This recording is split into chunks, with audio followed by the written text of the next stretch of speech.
and we will now touch base upon supervised learning. And supervised learning also, we discussed briefly about the choice of models, that is with reference to why would Bharani or Sharad choose a particular model and what is the rationale. You're going to do that. So what we'll do is we'll continue on that. The rationale or the reasoning behind it is that while fundamentals of statistics, fundamentals of exploratory data analysis, data pre-processing are essential, you are going to be tested on the machine learning models more in detail. All right. So I'll be getting into the depths of the same. All right. Now we are going to focus specifically on the hyperparameter tuning with reference to the various various supervised learning models that we have spoken today. All right. And then we'll also move to excuse me, I have a little bit of a bad throat, but luckily I'm an interviewer, so I won't be speaking much. I'll be expecting them to do the that way I'm a little safe today. So we'll do a couple of things at a high level. So yeah, I'll start with Sharath. So you've chosen tree-based models for your, you had chosen regression-based models for your project that you had mentioned. So I want you to elaborate on the choice of various hyperparameters, if any, and how did you, what are the experiments you have done to tune the model to improve the, accuracy as well as address the problem of overfit. Yeah, thank you, Nitin. I think there are multiple questions in your single question. So we'll probably give your throat a rest and we will try to break up these single question and try to discuss among ourselves on right, each phase of it. So the first point is, I have, yes, selected the regression-based algorithm. This is because the variable of the interest that I have to predict was fuel efficiency, which is a continuous value. So whenever I have a continuous value, obviously I will prefer doing regression, right? That's how machine learning works. So we'll have to go for regression-based techniques. Now, I did try multiple models. It's not that I have not tried multiple things and I have only applied with tree-based algorithms, but when I experimented with multiple regression-based algorithms, ultimately we figured out that the model which was giving us much flexibility and, of course, good accuracy was a tree-based algorithm. We tried to do the standard linear regression method. We did a little bit of hypertuning there. We did transformations. We tried to change the scale of the data from standardization, from normalization. Then we also tried offset variable. There are multiple things that we basically brought into the linear regression. Probably we can elaborate and discuss them in detail in a separate question. Maybe I'll try to elaborate that in a separate answer. But yes, linear regression, that was one method. Then the choice of the algorithms that I made was specifically to ensure that there is some kind of an explainability, because our client was coming from non-stats, non-mathematics, non-computers background. So we had to give that explainability so that they can also in turn explain the models to their customers. That was the first choice. So after regression-based algorithms, the best choice was obviously the tree-based algorithms. These shallow techniques, of course, as we always try and have this discussion that it's not an algorithm, it's a rule-based methods and all that. So it's not a machine learning or it's a machine learning, whatever it is. But the tree-based algorithms were the best methods that we experimented.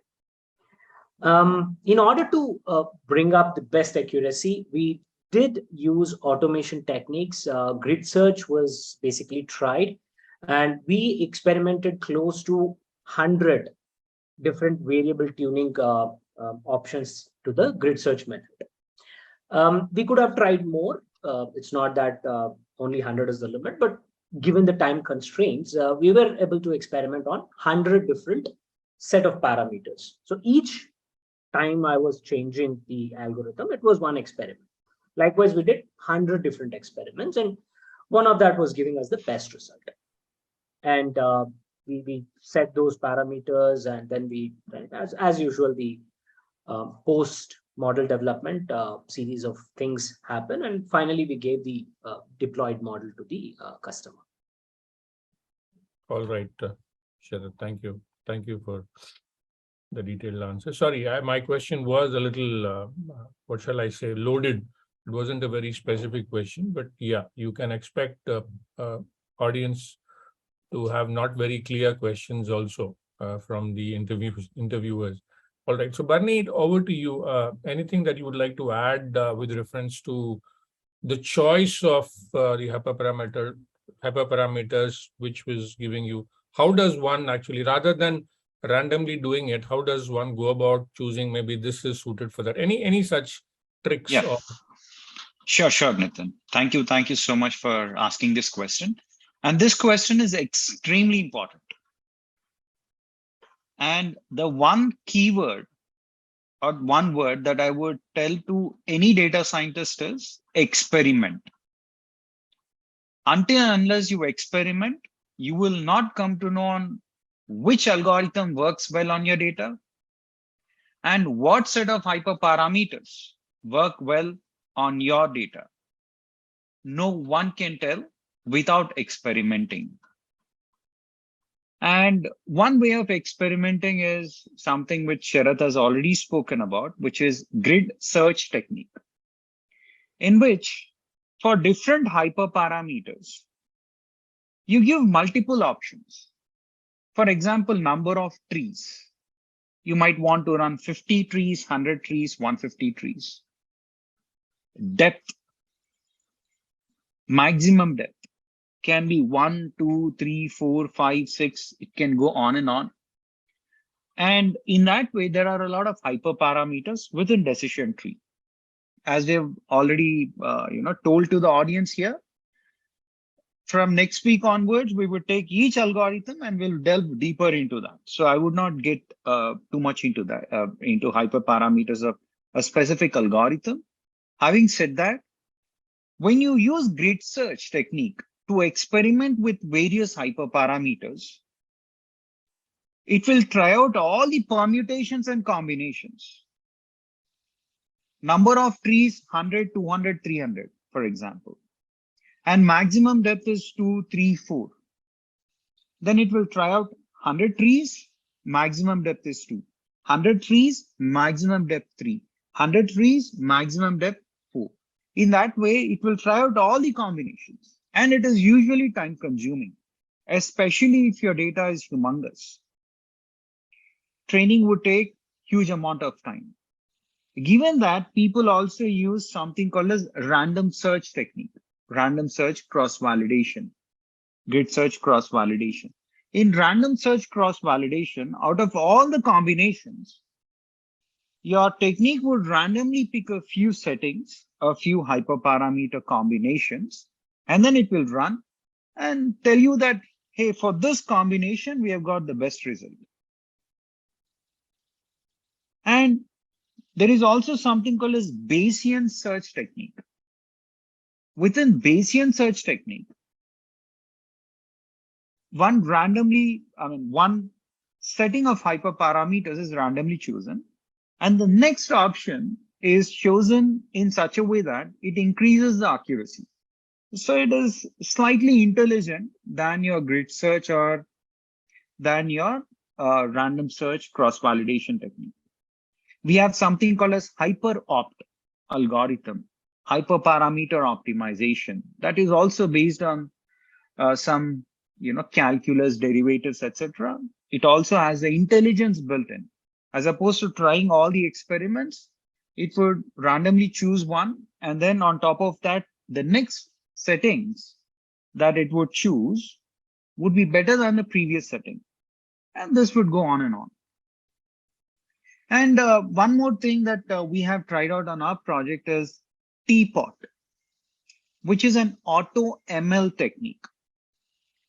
When you apply this technique, this algorithm will figure out what are the right set of algorithms, or it would experiment with various algorithms. And within each algorithm, it will look at the hyperparameters and it will try out all the permutations, combinations, and then it will throw at us one pipeline within which it will be clearly mentioned on what are the set of algorithms and what are the set of hyperparameters which give you the best result. Given the time constraint, if you say that run for 15 minutes, within 15 minutes, whatever are the experiments possible, it would complete and give you the best result. If you say run it for 6 hours, it would run for 6 hours. And then in these 6 hours, out of all the experiments performed, it will throw the best algorithm at us. So this is another thing that people might want to try out, given that customer wants the best result. Customer is least bothered about whether you write 1 line of code or 1,000 lines of code. So teapot is one thing which will help you run probably 10, 12, 15 lines of code, job done. You would get the best algorithm as opposed to going after, all these experiments. So smarter way of dealing with the algorithms is auto ML way of dealing with that. Yeah, thank you, Nitin. Thank you, Bharani.